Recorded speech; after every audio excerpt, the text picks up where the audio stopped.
Hello everyone, welcome back to ABM 42, the Introduction to Agribusiness Management Science. So the last session, we had our discussion on Chapter 4 about linear programming using the graphical method. So for this session, we are going to proceed with Unit 4 about the transportation and assignment models. For the objectives of this chapter, we have three. So we will try to achieve these objectives at the end of this lecture and after you accomplish the activities included in this chapter. So at the end of this unit or chapter, you students must have first understand the basic transportation and assignment models. Second, for you to value the use of specially structured linear programs and for you to be able to solve transportation and assignment problems. So for transportation problem, we will be using transportation models. So the transportation problem deals with the distribution of goods from several points of supply, or those are the origin or the sources, to a number of points of demand or the points of destination. So usually we are given a capacity or the amount of supply, the amount of supply of goods at each source, and a requirement or the demand for the goods at each destination, and the shipping cost per unit from each source to each destination. So basically, for the transportation problem, it involves sources, different sources of supplies or inputs, and different destination. So in transportation problem, we will try to determine what will be the best source for a particular destination in a sense that we can minimize our transportation costs.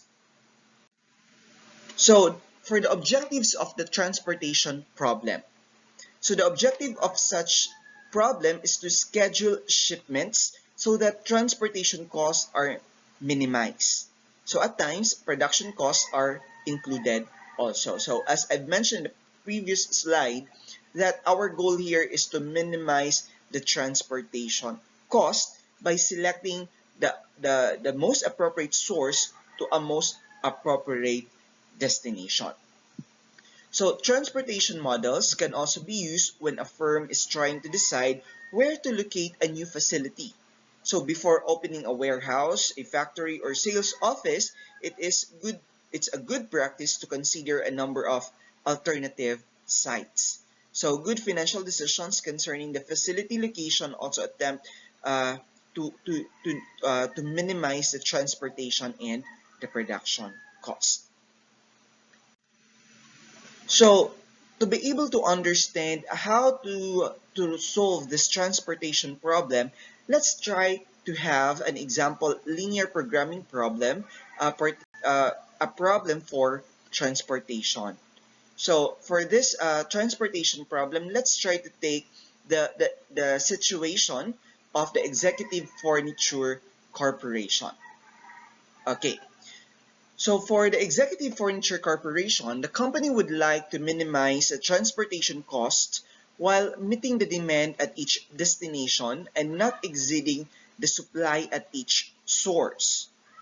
So in formulating this as linear program, there are three constraints or three supply constraints. So that will be one for each source and three demand constraints, and that is for one for each destination. So the decisions to be made are the number of units to ship on each route. So there is one decision variable for each arc in the network.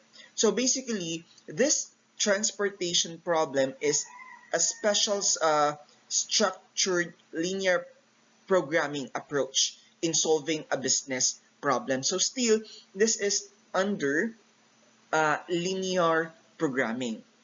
Okay, this is linear under linear programming, and we can use the knowledge that we gain from chapter number 4 and how to formulate for the objective functions and how to formulate for the constraints.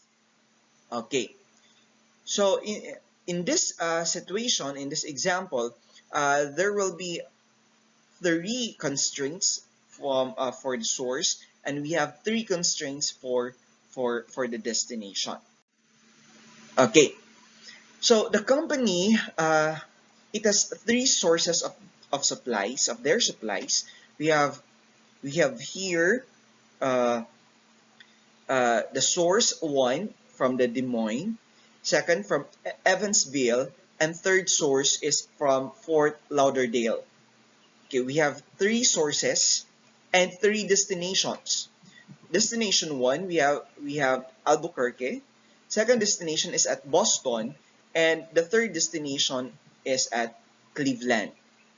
Okay, so we made mention in the previous slide that there are 3 constraints from the source and the 3 constraints in the destination.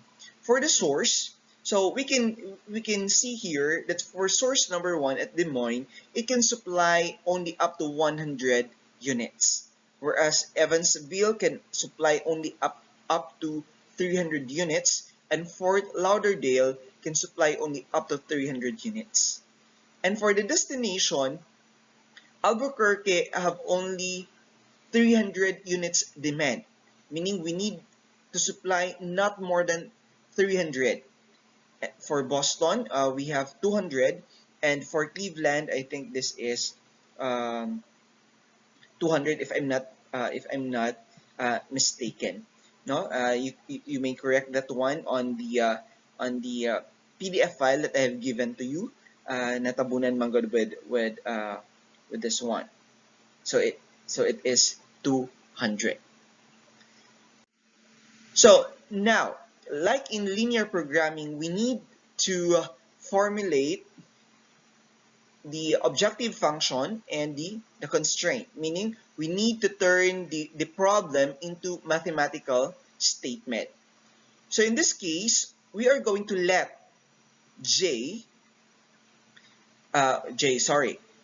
we're going to let X, linalagay tayo ng J. Okay,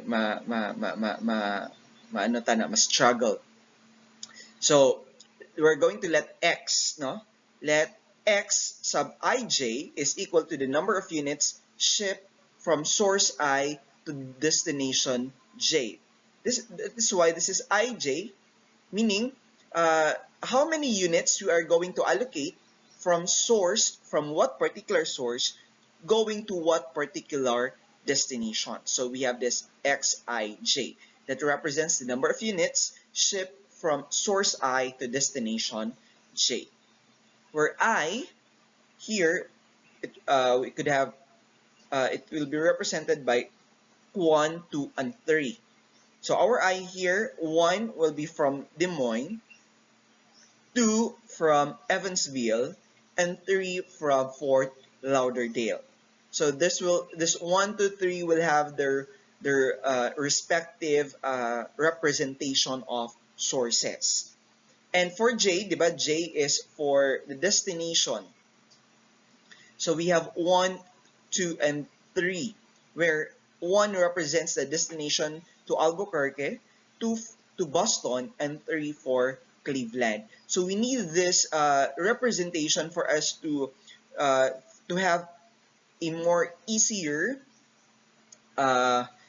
solving, and para it will not be cumbersome, no, in doing the mathematics. Okay. So now we have our representation. We can now proceed with the formulation of our linear programming objective function. So since here we are dealing with cost, so our objective function here is to minimize cost. Okay. In the previous slide, no, different sources to different destination has a unique cost of transportation. I forgot to tell the cost, or to reiterate the cost, but then it was showed in the previous slide, and you can review that in your notes in your PDF file. Okay, so we are going to use those costs here in our objective function. So again, since we're dealing with costs, our goal here is to minimize. So minimize total cost or just minimize cost is equal to 5x 11. Sir, asa ni gikan ang 5x 11? Okay. So this means that, di ba, we are going to determine how many units we are going to supply from source 1. Source 1, that is from Des Moines, to destination 1 going to Albuquerque. So that's what we are trying to identify. And remember, from source 1, from Des Moines to destination 1 Albuquerque, it has a cost of 5. This is in terms of dollars, no, in this particular case. So that's the first one. Second, 4x12 from source 1 to destination 2, meaning source Des Moines to destination Boston. And we have a cost of 4 that is already given. So 3x13, meaning source 1 to destination 3, it has a cost, transportation cost per unit of 3. We have plus 8621. So this is source 2 going to destination 1, meaning source Evansville going to Albuquerque. And it has a transportation cost per unit of 8. So plus 4x22, source 2 going to destination 2, plus 3x23, we have source 2 going to destination 3, plus 9x31, we have here from source 3 to destination 1, plus 7x32, we have from source 3 going to destination 2, plus 5x33 from source 3 going to destination 3. So I hope at this point you're able to decipher where did we get or how did we come up with this particular objective function. So basically all the figures here were given. So the subscripts are the representation of the source and the destination, and we have here the numerical value which represents the cost, the unique cost from a source going to a particular destination. Okay, so that is for our objective function. Then let us proceed to the constraints. Okay, for the constraints, we have three, as I mentioned earlier, we have three constraints for the source and three constraints for the destination. So here, for the first constraint, we have here x11 plus x12 plus x13 should be less than or equal to 100. And this pertains to the Des Moines supply. It means that how many units we supply to destination 1, to destination 2, and destination 3, it should be less than or equal to 100. Diba? This is from source number 1 from Des Moines, that how many units we supply to Albuquerque, to Boston, and to Cleveland, it should be less than or equal to 100. Why? It's because, diba, we've seen the previous slide that the capacity of supplier number 1 is only 100 units. So, pila man galing akong i-deliver sa destination 1, 2, or 3, it should be less than or equal to 100. Constraint number 2 for the Evansville supply. So we have x21 plus x22 plus x23. It should be less than or equal to 300. So from Evansville or source number 2, even how much we supply to destination 1, 2, or 3, regardless of its distribution or allocation, it must be equal or less than 300 units only, because that is the only capacity, no, of the supplier or of the plant.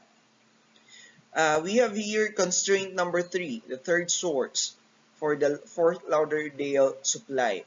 So we have here x31 plus x32 plus x33 should be less than or equal to 300. Meaning, even how many units we allocate to destination 1, 2, 3, it should total to 300 or less.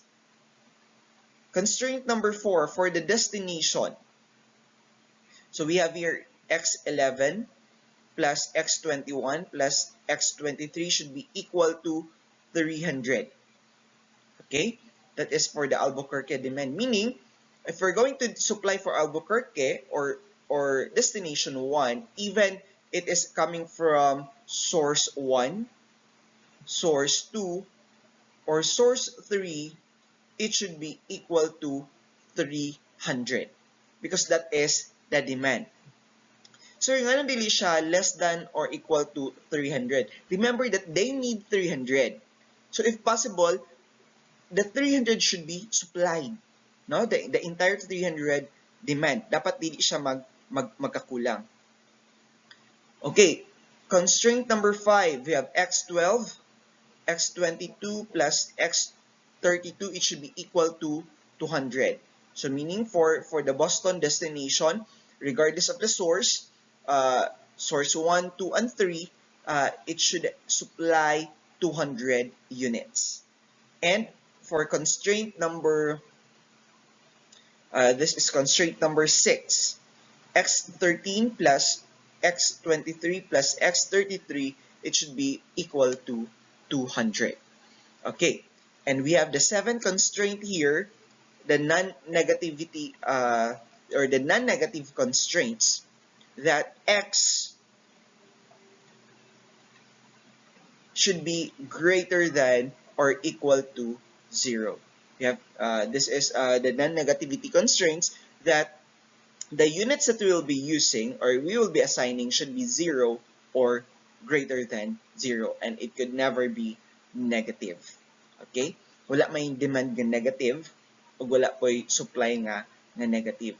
Okay? Since we are dealing with physical, tangible units. Okay.